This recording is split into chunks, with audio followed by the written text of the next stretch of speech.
Awesome. So today we're really focusing on what can we do to make most of every working day? What can we do to make most of every hour? And how can we get to the end of the week, the end of the month, feeling like we worked on the things that were the most important and really brought our business forward? And whether or not we, hit the sales targets or not, we at least have the learnings to iterate and improve the next month. And I think what's really important to remember with this work is it's like deeply personal, because we all have different personality types, different strengths and different weaknesses. And even just this morning, I was listening to the Freakonomics podcast, No Stupid Questions, and they were talking about personality tests and self-awareness. And I did, a new personality test I'd never done before, which was really interesting insights into, what are our strengths? How can I lean more into my strengths? What are my, areas of development, my weaknesses? How can I delegate some of those things or avoid those things? And if you haven't had a chance to jump into the Notion yet, I really, really recommend blocking out some time to do that this week, especially because the VIA Institute Strengths Finder is just really, really helpful. And for me, year 8 into this journey, I really try to make sure that the things that I work on are the things that really give me energy and that I'm good at, because I can sort of 10x those things in the business. And the things that are just a slog and a drain are things that other people on my team do, because there's no point in me sitting on a screen and getting bored and frustrated when someone else finds that work very interesting or satisfying. So yeah, with that in mind, let's just jump into it. I'm very curious to hear from you. How do you currently set your priorities for the week?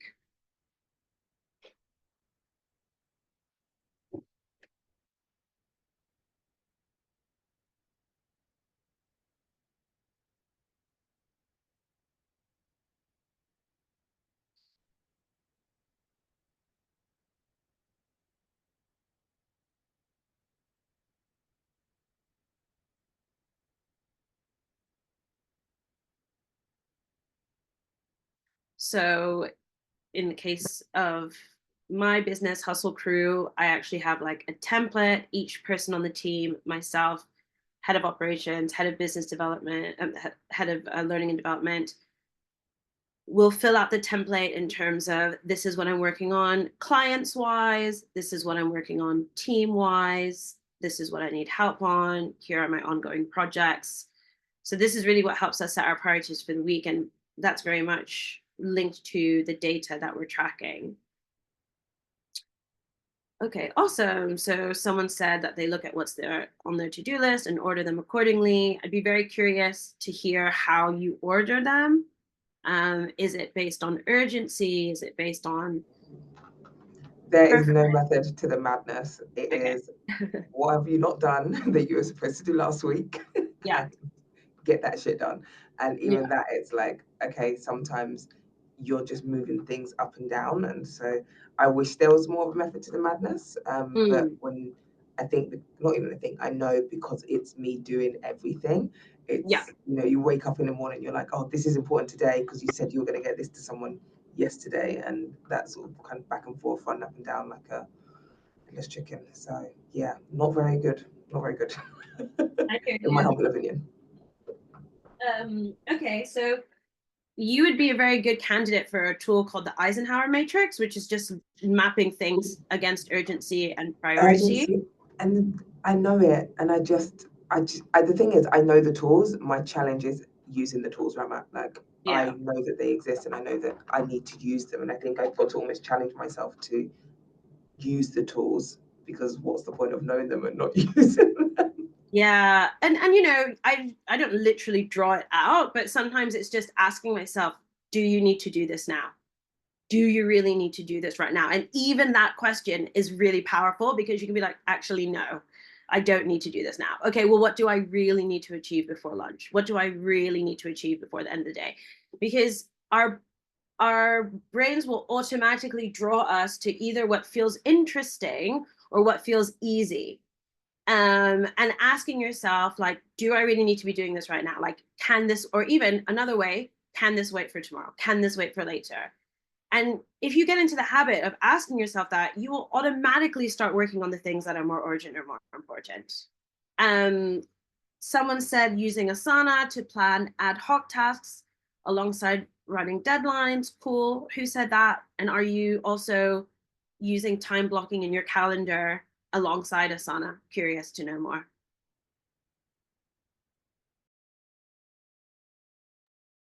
Yeah, can you hear me? Yeah. It was me, and yes, I am blocking in my calendar as well. Okay, cool. Awesome. So yeah, I think tools like Asana are fantastic, gives you transparency to share with your team. If you're not familiar with Asana, it's basically like a Kanban board, like if you've ever been in a product team or anything like that, or like seen whiteboards with loads of stickies, that kind of thing where you can just put all the tasks and move them along. Someone else has said, spend about 10 minutes each Monday doing a to-do list, I'm guessing, and a summary of what's coming up over the next 2 to 3 weeks. So does anyone want to share a bit more on that? Rachel?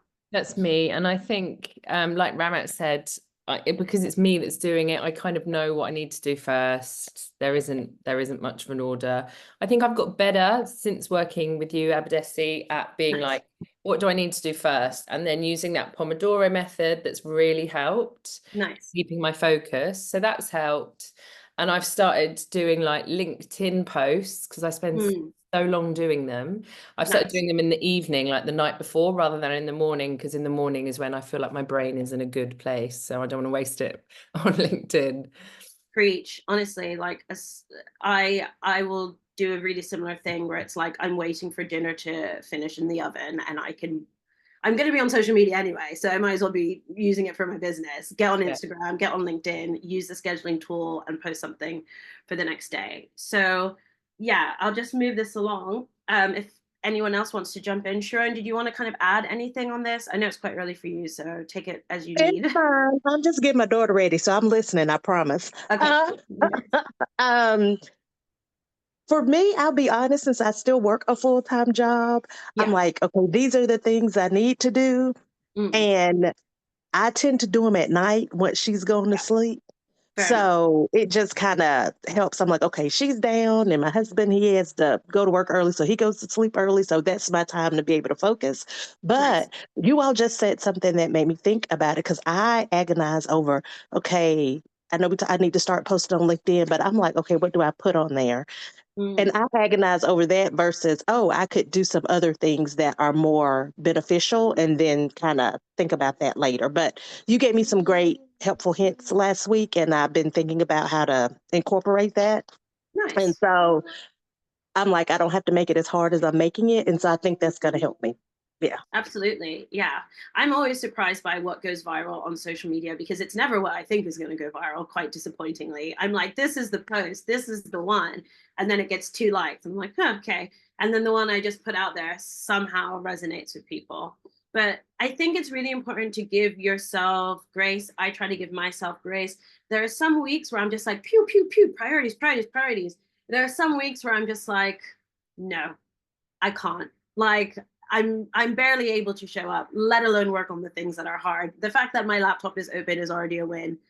So whether that's like understanding how your cycle affects your energy, whether that's understanding how external variables like family stuff, whatever it is, weather, I think there's always going to be the tools and the frameworks that we have and we know how to use, and that's within our control. But there's also going to be other things that can throw us off whack, a difficult client, someone hasn't paid us when they should have.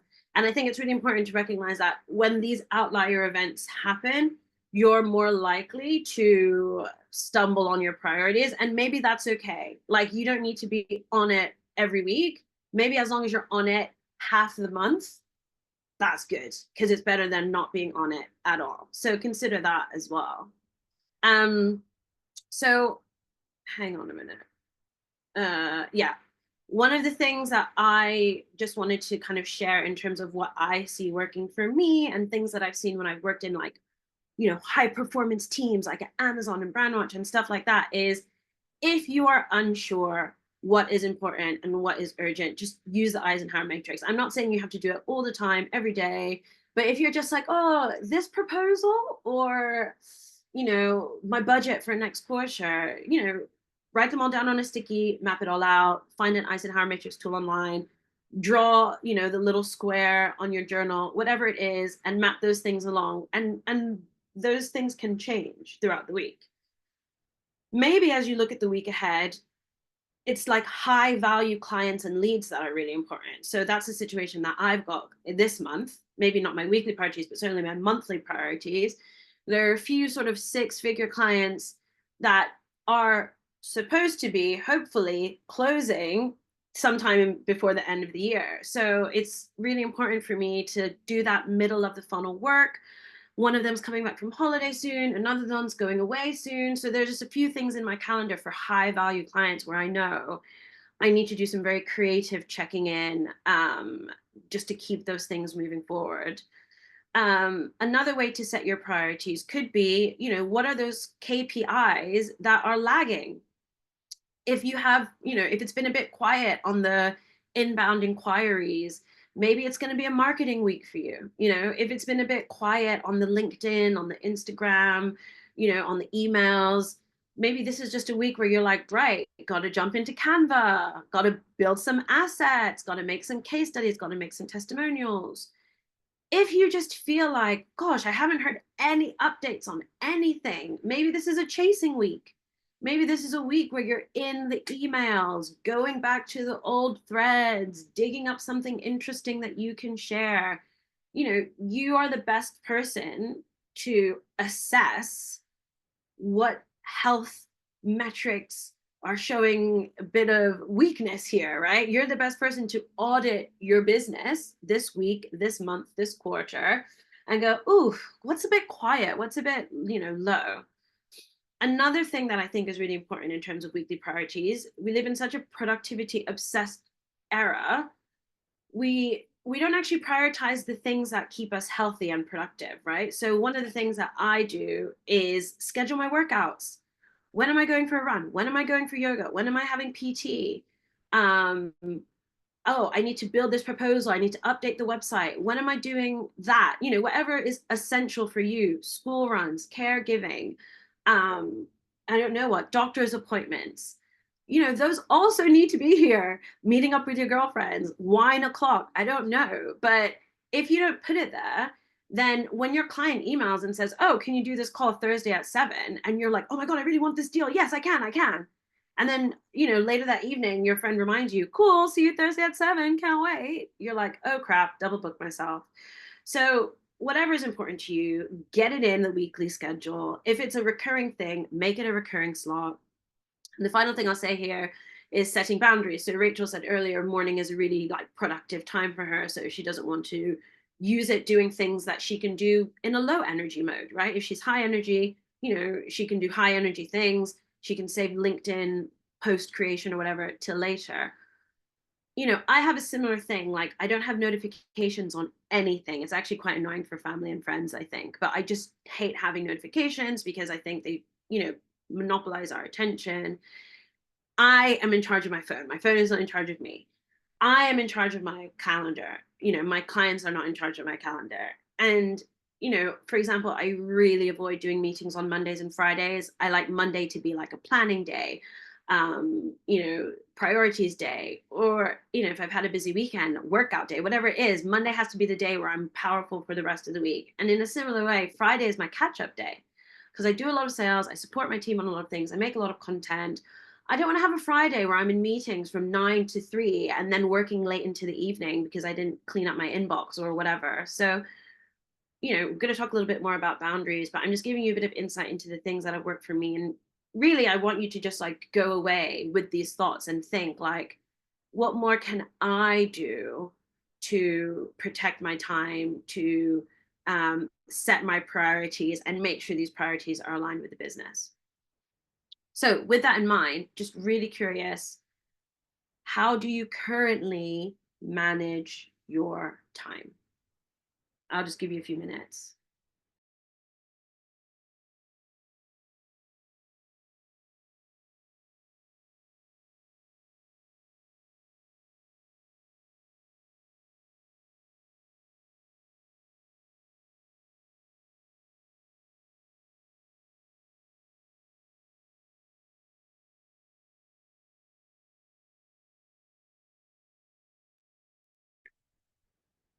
So I've already alluded a bit to this. For me personally, I really live by my calendar. My friend looked at my calendar and said, I can't look at your calendar. It gives me anxiety. That is how much was in my calendar. But I like knowing that my calendar reflects how I will be spending my time, even if that means I'm putting my lunch break in there. Also because I'm in a remote team, also because my clients have access to my Calendly. I want to make sure that things that need to happen are happening. And if I don't block them out, then someone might schedule something over them. Yeah, cool. Who says if it's not in the calendar, it's not happening? Okay, nice. So calendar is working for you. Yeah, it works quite well. I do think I need to kind of think a bit more about, like, similar to Sharon, I'm still working full time. So I have more than one calendar I have to consider. So I've got like my personal calendar, I've got like the business calendar, and then I've got like work calendar. But I do check my calendars like across the board if I'm gonna put something in. Someone just asked me to do a speaking engagement, and I was like, let me just check all my calendars, and actually it couldn't work out, so we miss it on this occasion. So yeah, calendars definitely. Nice. And maybe there's a way, I mean, when I used to have like, 2 jobs, I would try and do like time blocking where there was like times where I knew my job wouldn't need me, where I could then like give that to my business, whether that was like early in the morning or later in the evening, afternoon, whatever. Someone saying, not very well, have started using Pomodoro and doing the hard things first. Yeah, that's also known as eat the frog, which is this idea you just, do the thing you don't want to do, so that's done. Grouping calls on certain days. Cool. How's that working? Yeah, I think it means that because if I've got like a call and then an hour and then a call and then half an hour, I kind of don't get much done between. So I try to like group them together. That helps. Pomodoro is really helping, but I do need to do the time blocking out so that I'm a bit more strategic about how the day sort of flows. I think time blocking takes 2 or 3 months to become really valuable for someone, because my journey was, okay, I'm going to time block these, and my time blocking was aspirational, not realistic. So I had the time block, but I wasn't actually doing the thing that the time block was for. So after 2 or 3 months of like aspirational time blocks, like I start with an hour of meditation, and then I go to the gym, and then I do this and do that, you actually reflect or audit, what really happened in that time and what did I learn? And then you can make more realistic time blocks. And then you might need to iterate again. But yeah, I think time blocking is something that is always going to be a work in progress, because you can anticipate in an ideal world what you would like to do and when. But then, it's also about reality. Like, okay, realistically, why do I tend to keep doing this task around this time? And should I just like make that, a ritual or whatever? Yasmin, I don't know if you wanted to chime in here, if there's anything you wanted to share.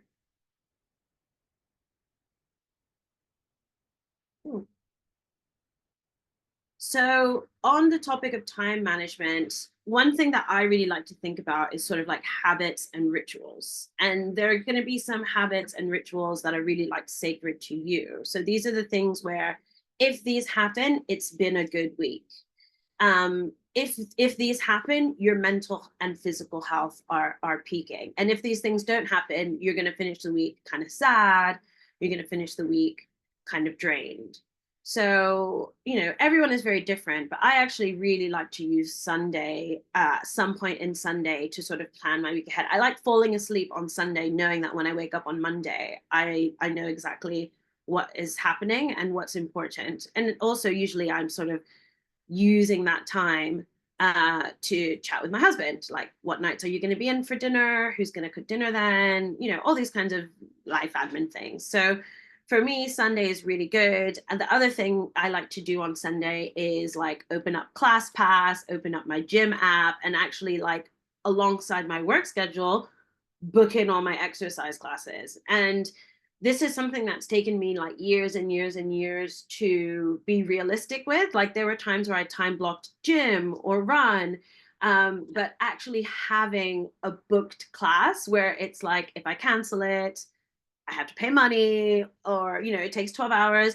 has been for me the most effective way to make sure that I'm getting in my 1 hour of exercise every day, which frankly, when we're in front of a screen for like 6 or 7 is hardly anything. Like I actually did 2 hours of exercise this morning because I have such a crazy week. So I was like, I'm going to go to yoga and Pilates because otherwise, you know, who knows when I'm going to have time with my body again. So whatever works for you, make sure you build that in early in the week. This is what my priorities are. This is what I'm focused on. And, you know, time blocks for me help me make sure that I am getting any writing done, building pitch decks, building website, whatever it is, scheduling social media.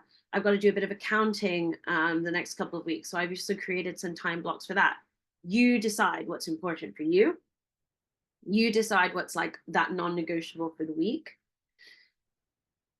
I actually think rituals are really helpful because it's kind of like a shortcut for your brain to remember what's important. So some people have rituals of like their morning coffee, listening to the news, reading the news, morning meditation, morning walk, morning run, lunchtime run, whatever it is. These rituals, like I said, they're just shortcuts to get your brain and your body into autopilot for the things that matter to you. But you can create rituals in your business.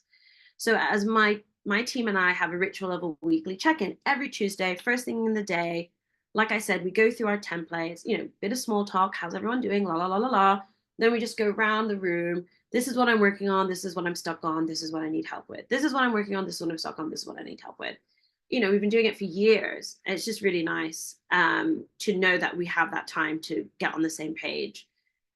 As CEO, there are some rituals that I need to do, right? So I need to also make a ritual of like checking the budget, even though you know, it's not fun. It's never going to be fun to look how much we're spending against how much we're earning, or look who hasn't paid their invoices yet.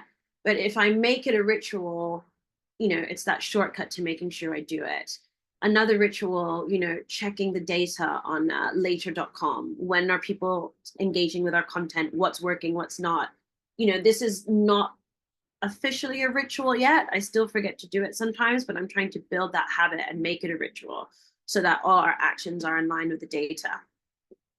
Another thing that helps with time management for me is remembering what sucks out my time and basically banning myself from doing it. So, like I said, I don't have notifications on because if I do have notifications on, the dopamine seeker in my brain is like, ooh, click the red thing. Yay, we clicked the red thing. Like, I'm very basic at that level, so take away all the little red things.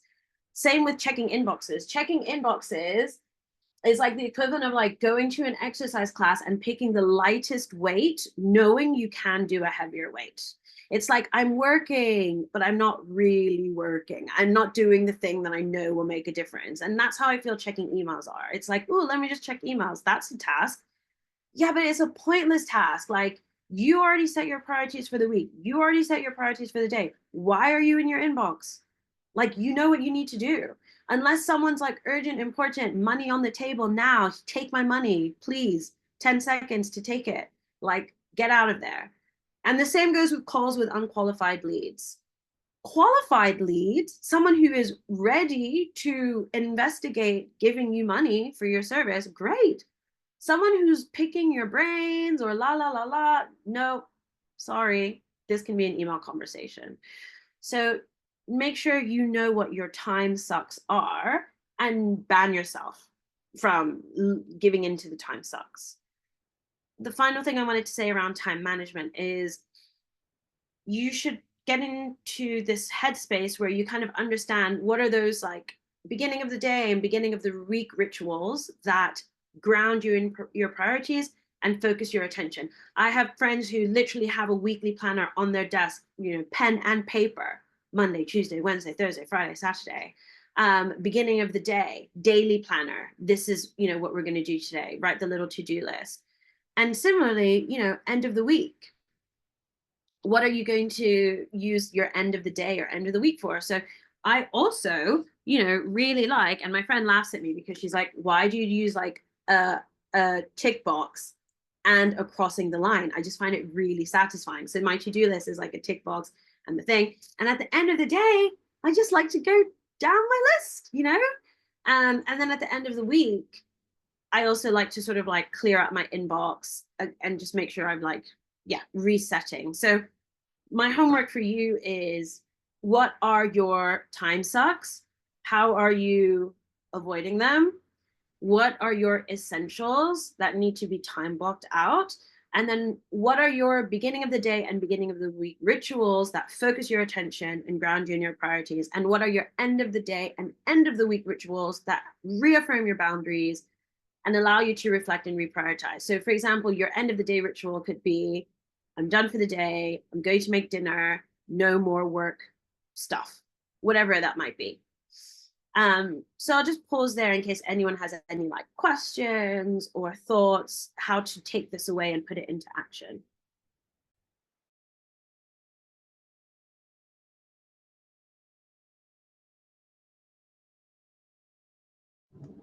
I will say that like I haven't started doing this yet, but I am really considering it. Where you were talking about time sucks and that pick your brain piece.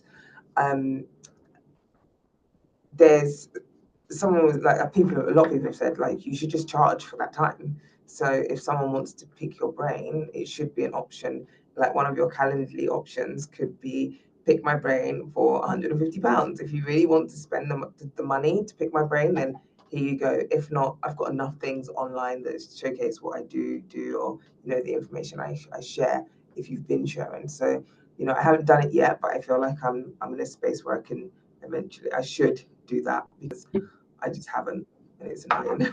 Everyone wants to pick your brain. Yeah, definitely recommend that. Like, here's my LinkedIn, here's my blog, here's my newsletter, here's my podcast. It takes nothing for someone to ask you for a call, right? The minute you create any kind of barrier, you start to see how serious someone is. I've even said to people like, listen to these podcasts and then come back with questions I haven't answered there. And then they don't, because they didn't listen to the podcast, or my questions were answered. Their questions were answered. So yeah, I think that's really, really, really sensible.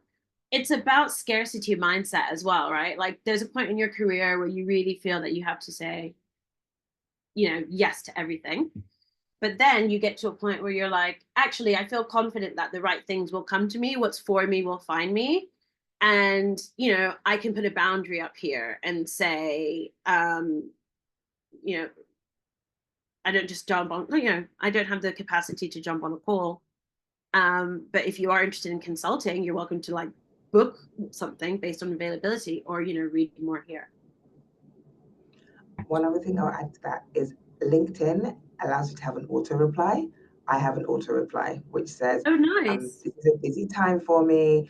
I'm not available if you've got something, if this is related to like speaking opportunities or workshops or business related, please email hello@theinspirationbox.com, and it's an auto reply that goes out. You have to update it every 3 months because I forgot to do that a few times, but it is possible. So I suggest everyone does it. It just, as you said, Abadesi, makes people feel like, oh, scarcity. Okay, she's not available just whenever we need her. Yeah, I love that. I was just about to say, I love that. I didn't want to say that's a good idea. Thank you.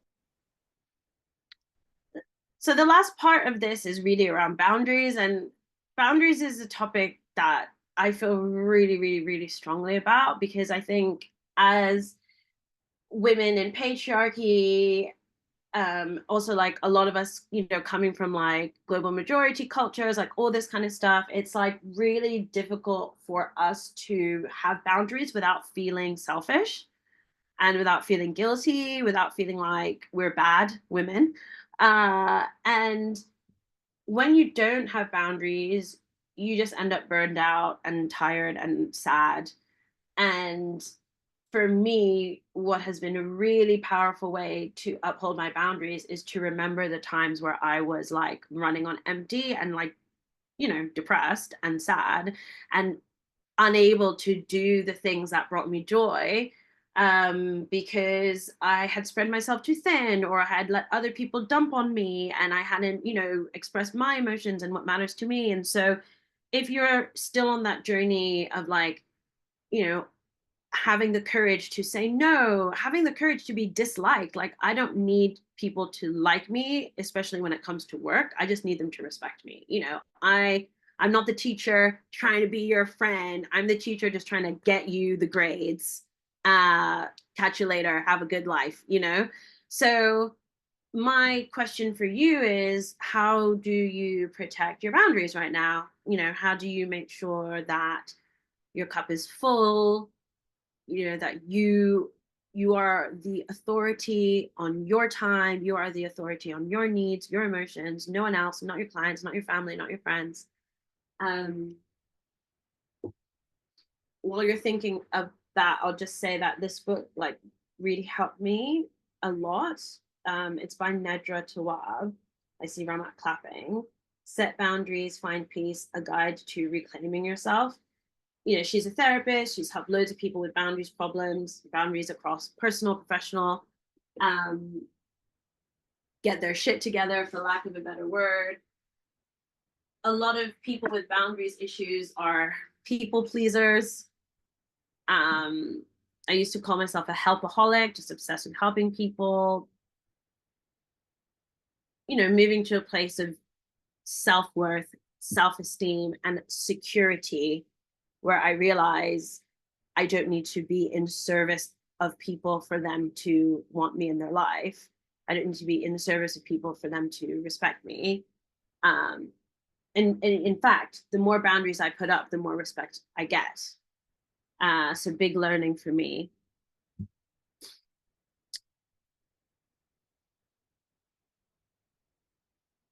Yeah, I follow her on social media as well. She's amazing.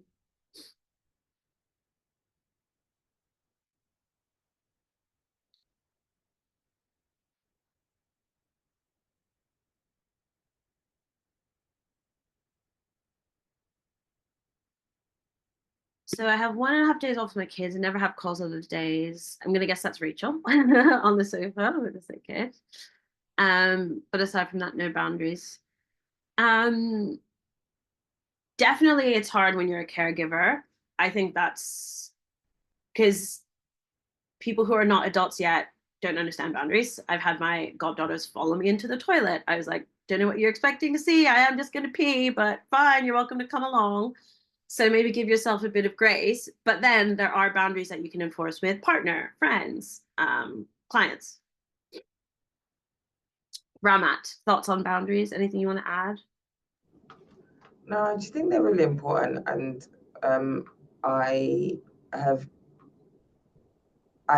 try to remember the times when I haven't had boundaries, what the impact has been on me, and that really reminds me to continue to put them in place, but always also set myself up for success in the future. So, you know, like I said to you all, I've got these massive events going on. It means that this Friday and next Monday, no one should talk to me. My out of office is going on from Wednesday, and no one will be able to reach me because I've got that boundary in place. I'm going on a retreat. No one can access me if they wanted to, but I put that in advance, knowing that I've had such a heavy couple of weeks leading up to that. But yeah, it takes time, and I think I have to always give myself grace, because there's times where I slip out of that boundary piece and let people through because I think I love them more than I love myself. But that's not true. I have to love myself first and fill my cup first and let everyone enjoy from the overflow more than anything. Definitely. Yes, I love that. How about you, Rachel? Are there any, you said that you don't have any other boundaries. Are there places where you would like to have firmer boundaries? Or yeah, I think it's a tricky one because I went through a phase of being like desperate for work and desperate to make it work. I felt like I couldn't put any boundaries in place. I think things are a bit better now, and so perhaps I do need to. Yeah, it's funny. I don't know. When I think of boundaries, I think of just client and me bound, you know. Yeah. Yeah, I don't know. It's something I've not really thought a lot about. I've never had them, that's for sure. I'm really working on not using my phone as much, because at the moment I check it right up until bedtime, you know, that kind of thing. Like it is that desperation to like see if anything might have happened. And yeah, I think that's like totally natural. And I think, you know, if it's helpful, one way that I try to, you know, deal with that need to see the updates or, check if it's happening or check if there's anything going. It's kind of like a combination of like surrender and acceptance. So it's like, if I can accept it might not work out, even though that's like the worst case scenario, it helps me surrender to the fact it's beyond my control. So, sometimes I even just have to like imagine that it's just not going to happen, because that kind of like gives me that release and that freedom to be like, okay, well, I'm just going to like imagine it's not even happening.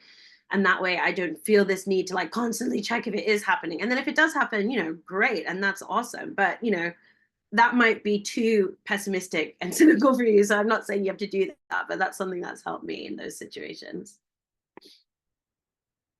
So on boundaries, some of the things I wanted to share that have worked for me and that I've heard from other like coaches and stuff, try to protect the times where you are high energy and where you're really productive, as in protect them from other people. So I really try to not have any meetings before lunch. And I also try to not have any meetings like after 4. As I get towards the end of the day, I really want to use that time to catch up on my to-do list and any other priorities I haven't tackled yet. There are also, there are also like certain like exercises or hobbies that are just recurring, and I just really try to make sure work never overrides them. And like, again, of course, like if I've made no money this month and the only time someone wants to book me is during my PT session, I'm happily going to cancel my PT session. I'm not saying this is like a hard and fast rule, but for the most part, these are like recurring blocks. So I try to not go to a networking event on an evening where I'm doing my life drawing class, and I try to not do like a sales call when I've got like a PT session.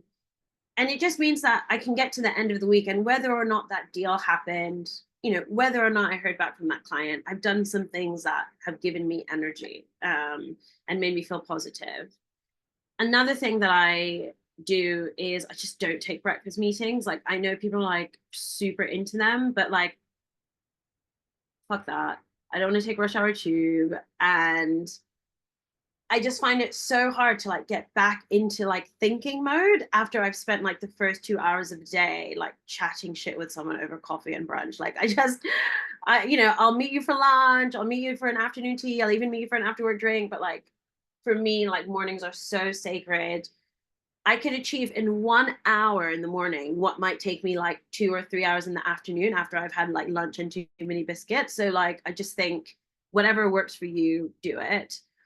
Scheduling those slots for energy boosting activities we've already touched on. And then the final thing I want to say is really like, who controls your schedule? Is it you or is it your clients? And when we get into the scarcity mindset, and there's a typo there, that is when we break our boundaries. Like when we start to believe, oh my God, when the client's like, oh, I'm interested in working with you, can you do 7 a.m. in central London? It's that scarcity mindset that's like, oh, just go for it, just do it, wake up at 5:30, get that rush hour tube. And when you move back to the abundant mindset, you're like, oh, I'm really glad you're interested in meeting, I would love to chat with you. I can't do 7 a.m. in person, but here are all the other times I can jump on a call. I don't even do in-person meetings until there's an invoice. Why am I gonna spend travel money to meet you? We can have a conversation on the phone. Fair enough, you're like a high value, like if number 10 say come to number 10, I'm not going to say no, let's jump on a call. But for the average person, I'm just going to like stay in an abundant mindset and be like, if this is going to happen, it can happen through a phone call. So yeah, those are sort of my things on boundaries. Still have a bit of time, so on this topic of like productivity, time blocking, time management, boundaries, just curious to hear what else could be helpful to discuss. I've got like a question / observation. Okay, let's hear from Yasmin and then Sharon. Go. Oh, sorry. That's okay. Sorry. You're fine. Go right ahead. Go ahead. Sorry, I didn't even notice. Sorry. No. So the thing I was thinking was I find that I sometimes lose clients in can you do this time? Oh, I can't do this time. Can you do that one? Which from last week I know is Calendly is good for that, is good for them. Yeah. Sometimes I find that if I put the ball in their court, maybe it won't happen. So I need to push it a bit more. So I've sort of been sending an invite, and then if that doesn't work, then let me know. But I guess that is a bit, if they don't want to put the time in, then they probably don't want to be working with me that much anyway. Yeah. So, I mean, I guess I would turn it into a question and say, what does their like inability to schedule a call like suggest about their level of interest or their level of commitment? Yeah, so the one person that I was thinking of, Mm. I did some work for them. It went really well. They spoke about doing some more work, like Yeah. were quite specific about what that other work looked like, and then I just kind of stopped hearing from them. So Yeah. I don't know how keen they are to do it. There's obviously some kind of problem there from their end of doing it. Yeah. So what knowing what you know about decision makers, like what could their silence be a reflection of? Or even just knowing times where you haven't gotten back to someone, what can silence be a reflection of? It could be a reflection of workload, it could be a reflection of priorities, it could be a reflection of anything. I have lots of scenarios where an existing client goes, oh my gosh, I'm introing you to so and so because we were talking about this issue on their team, and I'm just saying like Hustle Crew are amazing and that and blah blah. 80% of those never go anywhere. Because in the moment when you're talking to a friend and you're like, oh, this is happening, and that friend's like, oh my God, I'm going to introduce this person, they're amazing, they're amazing.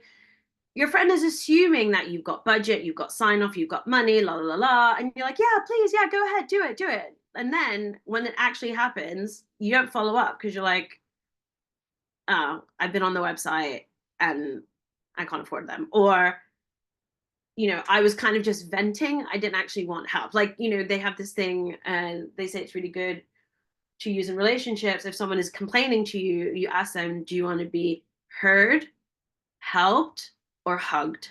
Sometimes it's more than one, but a lot of times people just want to be heard, but then they end up being helped.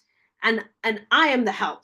And someone's like, and now I've just been introduced to someone who's like, to be honest, I just wanted to be heard. I didn't want to be helped. So yeah, like I said, I'm in a similar boat. Loads of people chase up.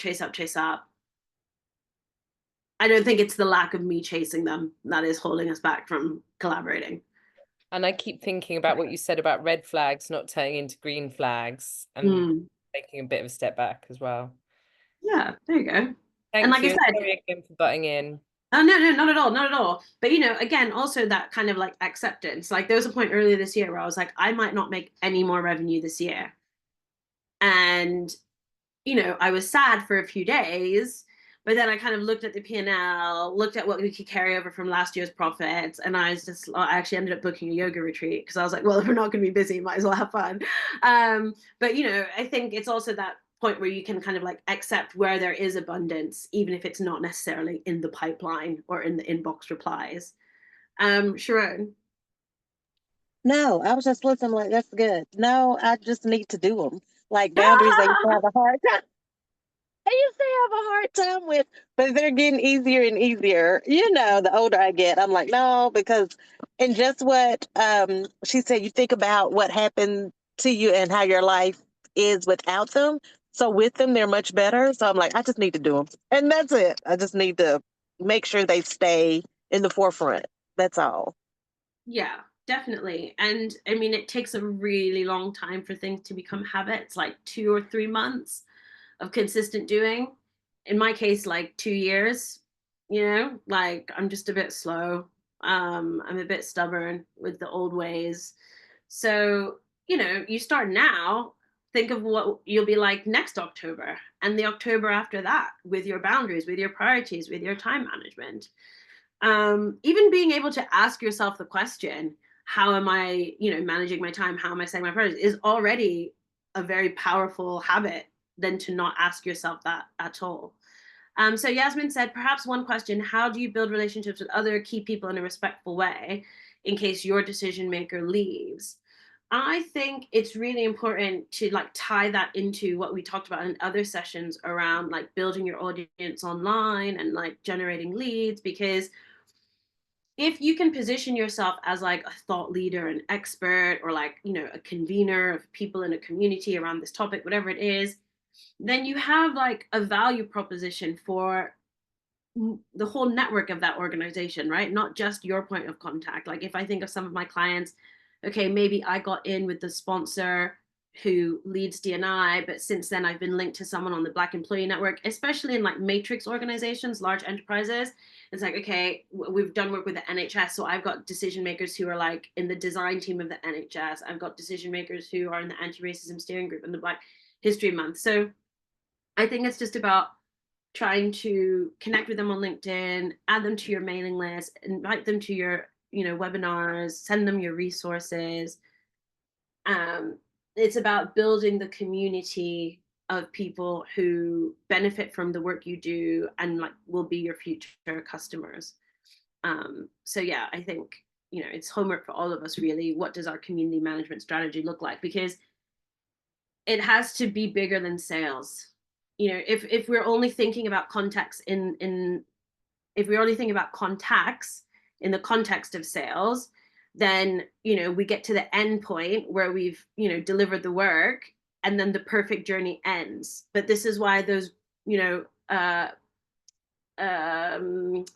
what's it called, flywheels are so important. These growth engines are so important, because in an ideal world you get to the end of the perfect journey and a new perfect journey begins. Okay, so the journey of you as the recipient of my product has ended, but the beginning of you becoming an ambassador of my product now begins. And I make you an ambassador of my product through the events that I invite you to, or through the resources that I share with you, et cetera, et cetera. So I think it's about really getting into the habit of defining that perfect journey for a customer, you know, and then defining that perfect journey for a member of your community, thinking about what those flywheels are, thinking about what those loops are, and thinking about what are the different levers and then different mechanisms that, you know, nudge people along, keep them thinking of you, keep them aware of like the work that you do.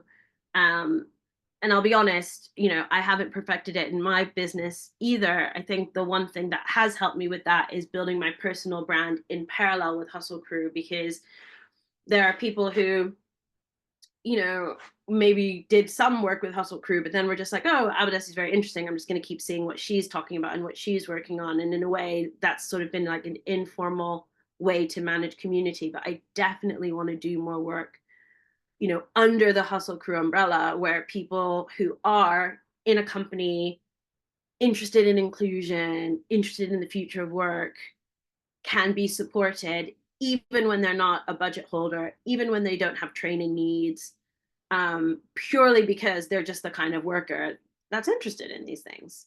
And I shouldn't only need to be in conversation with them when the problem is urgent and arises. I should want to be in conversation with them like all the time, because this is like something that they value and something that they care about. So hopefully that answers the question, and gives you some ideas for how you can manage that.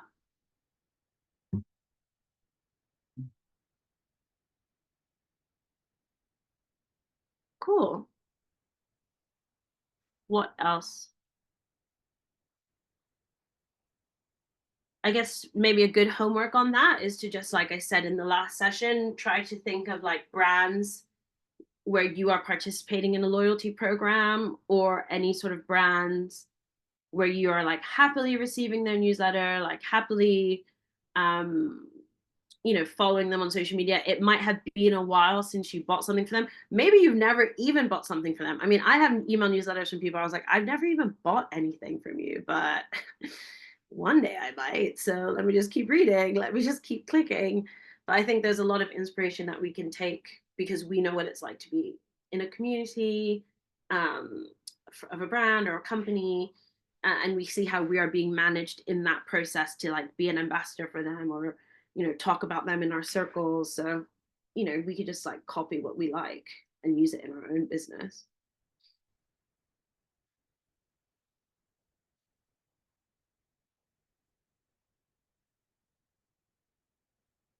Any other thoughts or questions?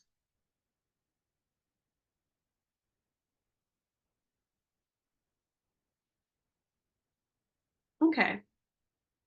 Oh, anyone else? Anything else?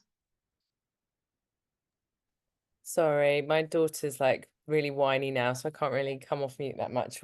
Obviously, she's just stopped now when I did. No worries. Thank you. It's really useful. Great. Well, I just wanted to say for those in London, we will be meeting on Friday. And the lovely Chidinma is going to be joining us. She is an amazing photographer. She's an amazing artist and photographer. She's also a lawyer at Snapchat. So goodness knows how she does it all. But if you like the photos on the Playschool page, like the headshots of the founders and all that kind of stuff, she is the person that did those incredible shots. So she'll be joining us. Feel free to like bring a change of outfit, different lip sticks. Oh, I'm not coming. Okay, we'll see how it goes. But yeah, this is very much like your time, and we've talked a lot about social media, so get those headshots that you could use for posts. Oh, are you doing the Babes on Waves retreat? Yeah, I am indeed. I saw it and I was like, let me book onto it like before, and then yeah, just last week I was like, actually, let me actually do it. Yeah, so that I saw Jasmine post about that. I would have come on that, except I have like a special life painting workshop on Saturday with like my life drawing class. So I was like, oh well, I really want to go to that. So what time are you otherwise, guys meeting on Friday? 3 to 6. Okay. But yeah, I feel like it's I'll just double check because I think you got to be there Friday, don't you? Yeah. Yeah, I need to be there Friday, but at a certain time. So I'll just check. I haven't booked my train tickets yet, so it might be that I come and see you guys early first and be like, "Oh, ladies, love you." Oh, cool. Okay, bye. Yeah, you can do. So yeah. You can like get the headshots first as well, because Judin will be there from 3. But yeah, see how it goes. Cool. Well, I'll be seeing you also in one-on-ones, but if you do have any questions in the meantime, just shoot me an email and let me know.